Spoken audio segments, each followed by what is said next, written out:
Okay, I begin. Hello, everyone, and welcome back to another episode of the Adrian Tan Show. And today's episode will be exploring the trend of geo arbitrage. Exactly what that is. That's the ability to work remotely while living in a location, of course, with a lower cost of living. As the COVID-19 pandemic has accelerated trends in remote work, more professionals have been able to take advantage of geographic arbitrage to really stretch your salary further. And I really have been investigating and looking into this aspect because personally, I do hope one day when my kids are independent to work to semi-retire in perhaps Thailand, Malaysia. And I was captivated by what I read on LinkedIn. And this happened, I think, last year, if I'm not wrong, when I happened to be in South Korea, where our guest today actually took the opportunity to work in South Korea and to live in South Korea, but to work remotely for a Singapore company.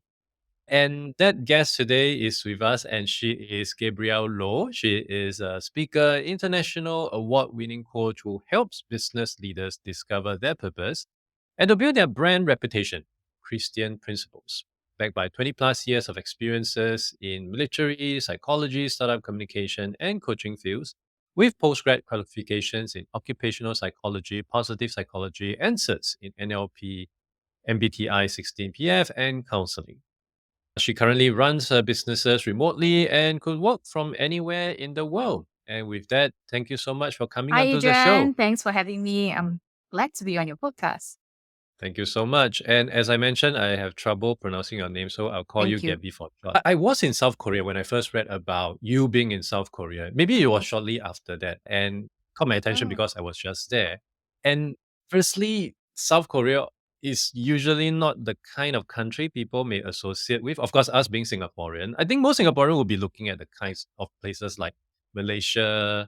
I heard some Indonesia, more so towards Bali and all that. But maybe let's just go all the way back. What actually triggered this thought process? What made you thought about, okay, let me try to live in other countries and try to work remotely So for a the Singapore reason company? was purely economical. I was actually looking for a place to stay outside from my family home. And because of what is going on with COVID, there was that period where we were all really compressed and living together in a household. And where there were conflicting information of vaccines that really drove me nuts in a certain way because of conflicting opinions. I thought I had to get out of my home for some sanity and some peace of Mm, mind. So I started looking out for homes to stay in Singapore, and the cost was just astronomical. You are Singaporean, and I wasn't ready. Yes. still So are, still even are. it's just going to get worse. And I just refused to invest that certain amount unless I want to buy my own property. And that's how I started looking at living and working from different parts of the world. And at that time, the Mm, quarantine, what was it that they called? We actually had a visa-free arrangement with South Korea. In fact, that was the first country that was open right after the pandemic. And that's why I chose mm. South Korea, not because that was a place I've been dying to go to, but because that was the first place that opened up. Yeah. So it's purely logistical. Ah, so it's for Yes. practical Yes. reason. Okay, okay. Let's talk about that Mhm. decision. And of course, once you've Mhm. decided go over there, I'm sure you did some basic research about, okay, let me try to find out more about South Korea and all that. What was that like? Did it match whatever expectation as limited as it was back then? And how was it like So in actually, reality? South Korea exceeded my expectations. Most Singaporeans, we think we know about South Korea. We watch the dramas, we think, oh, South Korea is like that. And people there are not exactly friendly. But I was really pleasantly surprised how helpful and how friendly the people were. And the accommodation, Airbnb were perfect. So I decided to just stay in an apartment. I didn't want to stay in a co-living space with a bunch of 20 somethings. And I really don't want to answer and listen to their problems because people tend to tell me their problems. And I was just like, no, I need time to myself. Right? So I thought, okay, see the nicest Airbnbs, find the nicest spots near facing the sea or whatever. I didn't want to don't stay in the city because Singapore is a city. And it was, hey, It's pointless, right? Move go for a somewhere city than else, a. have some peace and quiet nature. And So where exactly lots in of Korea places. were you So staying at? since Korea is so massive, I was in Seoul, I was in Busan, I was in Seokju. Seokju is close to the sea, east coast. I also went down to Jeju, which is the oldest city in South Korea. Huge history buff here. Of course, I spent a lot of time in Jeju. I stayed in a total 2 months on Jeju Island. So Yeah, but South Korea is so massive. There are so many places I didn't get to explore. So I will likely hit that at some point. And tell us, what was the working Mm, arrangements like? I would imagine you, just like most of our listeners, will mm, be knowledge worker. As long as you have a yes. laptop, good Wi-Fi, you can work anywhere from a local Starbucks to, I guess, in your Mm. case, South Korea. But of course, in reality, is that as seamless as one would think So it would be? because the internet coverage in South Korea is actually amazing, right? So Actually, much better than yes, Singapore, I and it's pretty realize. much free, even in the buses, in the trains, you get Wi-Fi everywhere.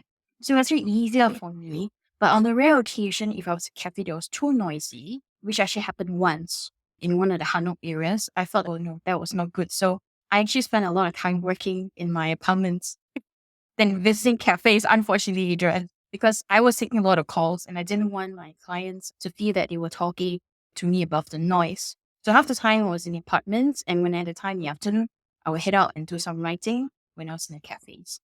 Yeah. And the Hmm, weekends, yeah, it was exploring the country. Lah. I see. So end to end, how many months? How long were you staying in Question, because we Korea? cannot stay there for more than 90 days at one point.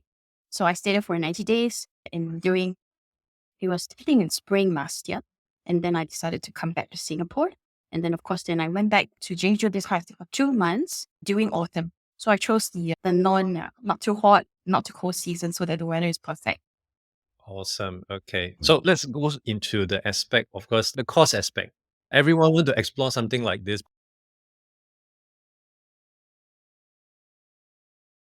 of low cost. I would say for most people, when you tell them South Korea, likely they wouldn't associate it with low cost. Low cost is more of a high, Yeah. Ipo. So is South Korea, as much as is there for practical Mm, reason for you, is it as it's def- affordable or rather it's cheaper than actually was Singapore? cheaper than Singapore. So, for example, I stayed in this apartment in Gangnam. It's not, of course, it's not the high end street of Gangnam. And I spent, I think, it was about $2,000 for the month. And the apartment was big. There was a kitchen and everything, and it was just the right size one. And depending on where you stay in Busan, I stayed in a very nice condominium and I spent less than 1,500 for 3 weeks. So some of the Airbnb hosts actually allow you to book them directly. So you actually spend 20% less. So there are plenty of arrangements you can make. Mm. And the hotel is in Yeongdong. If you email them and stay for 1 month at least, you can pay less than US $1,000. So I thought it was highly affordable. And the food prices definitely more affordable compared to Singapore. I really miss the prices there, Adrian. It's at least like 20% lower.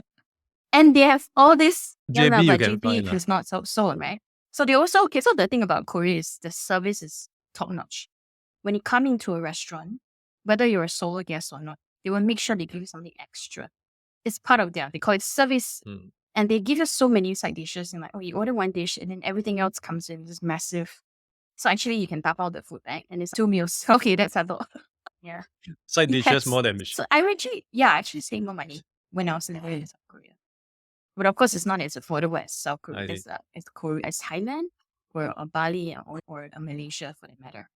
So one of the obvious benefits would be Uh-huh. cost savings. Any other benefits that may not have been so apparent when you Okay, first so this shifted is over something there? that is more for ladies, I'm guessing. There are certain places in South Korea, if you can claim your tourist tax-free status straight away.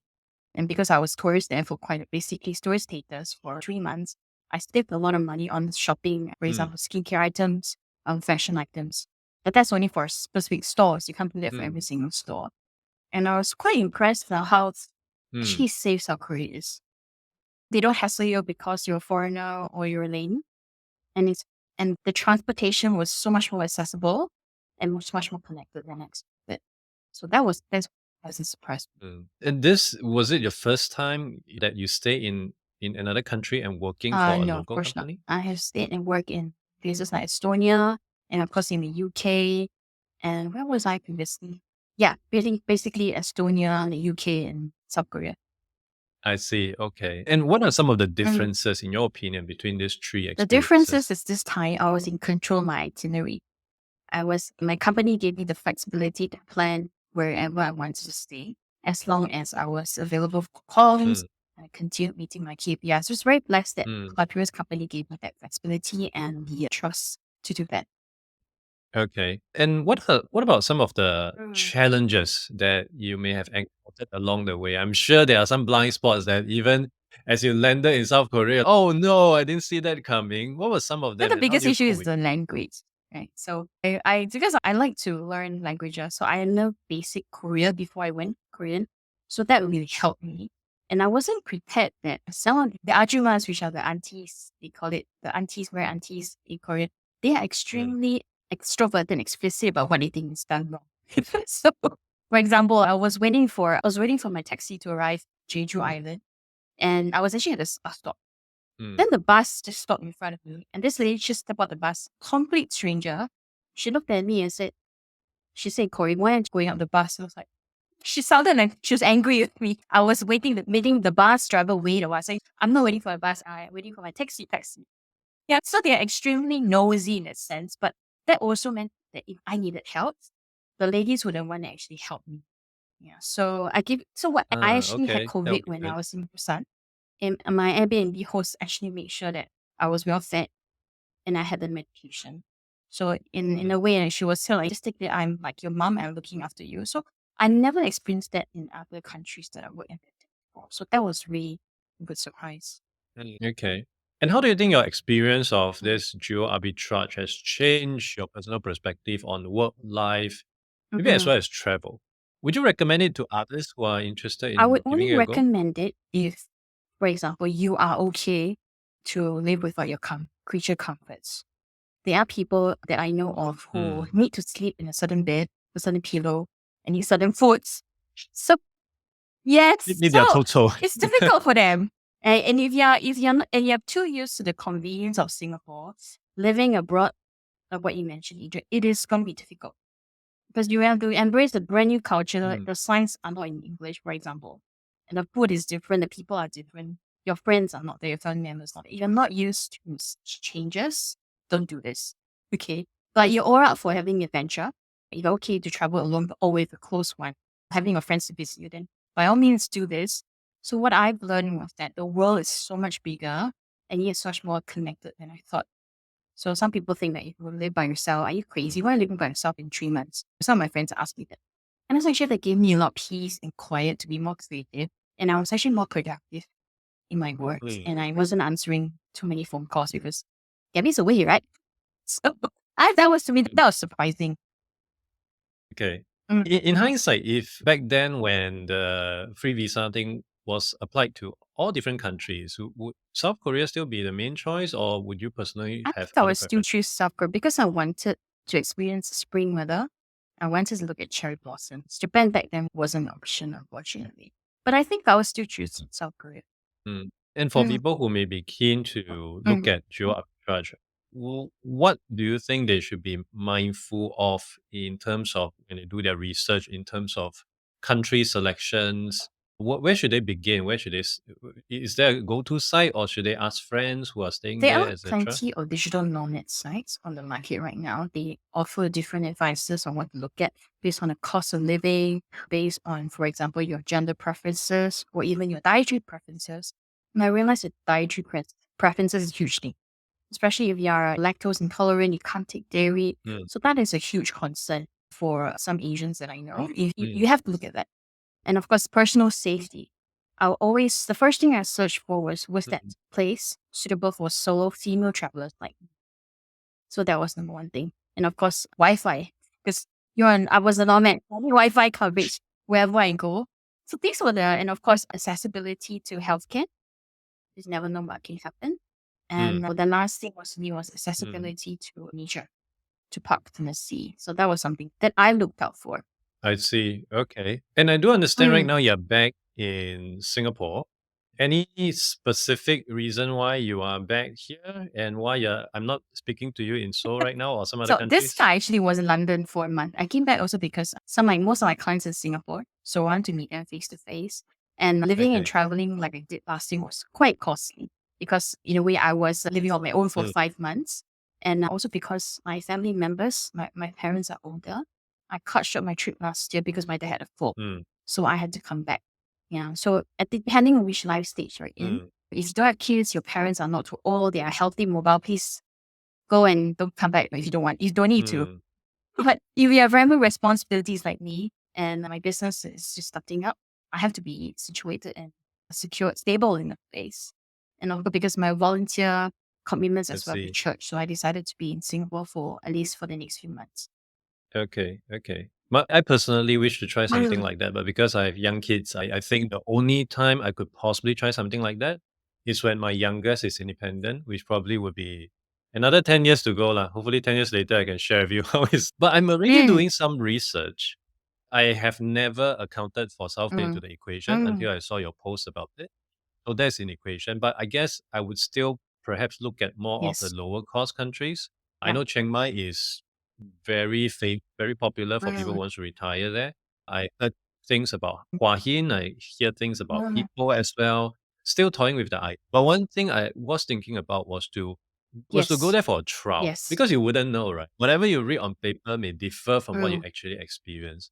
So I'm actually planning, hopefully with my wife's blessing, next June, go to one of those locations, Yeah. stay there Why for not? 3 weeks Give lah, it a try.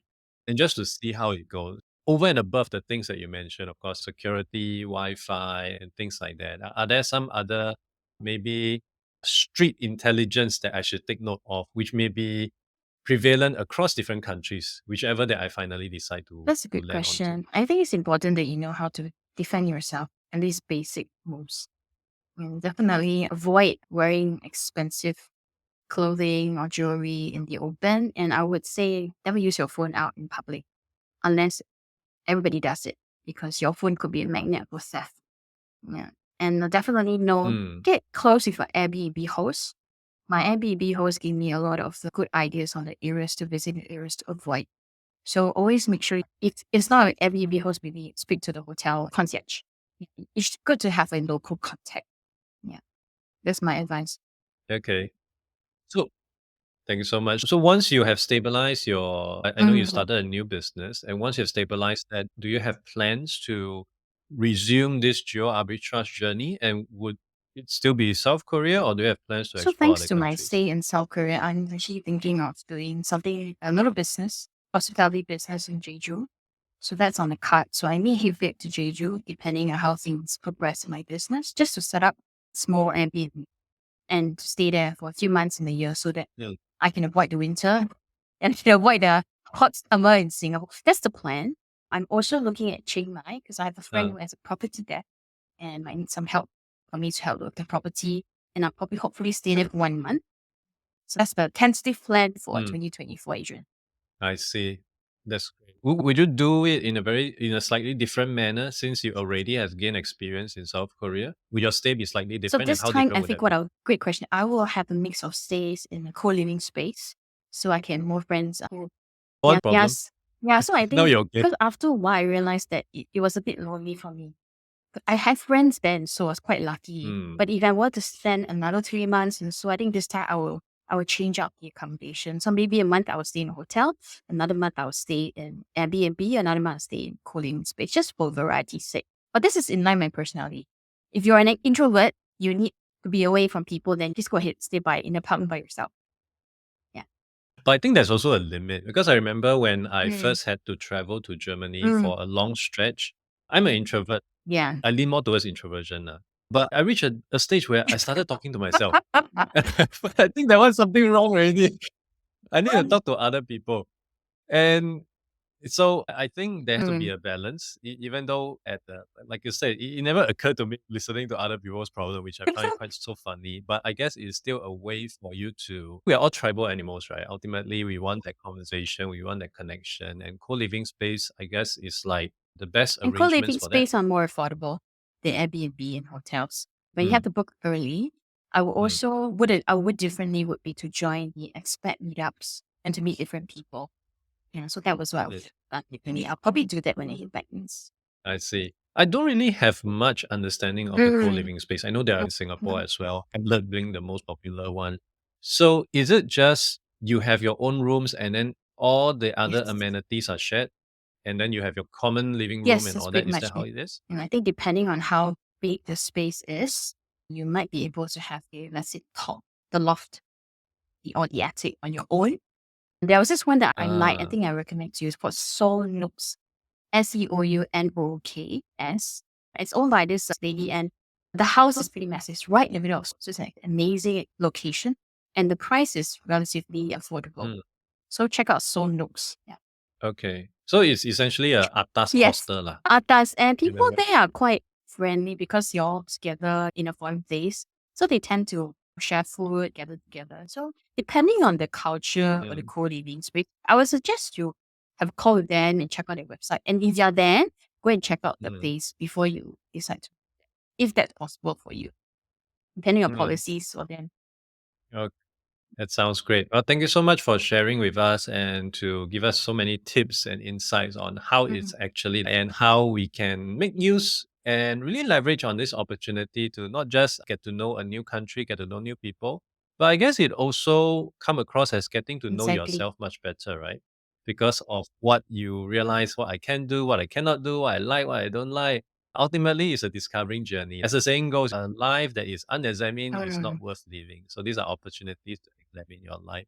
For people who may still be keen to reach out to you to learn more about yourself, or perhaps even your new businesses, They where can they look go for to. me on LinkedIn. Just search Gabrielle Loh. I usually on LinkedIn. I like to connect with people who are business professionals, senior business leaders who want to build their personal brand without sounding like an influencer. Or you want to ease your way to building an online presence that is authentic and personal. And as Gabby mentioned, right now she's also receptive to hearing about your complaints. So if you have any agony questions, feel free to reach out to her. Aunt Gabby will be more than happy to address them. All that would be in the show notes to make it easy for our listeners to find out where you are. And with that, Gabby, thank you so Thank you much for for having coming on me, to the Adrian. show. I'm happy to speak to you again before you move to South Korea for your stay. Definitely. Thanks.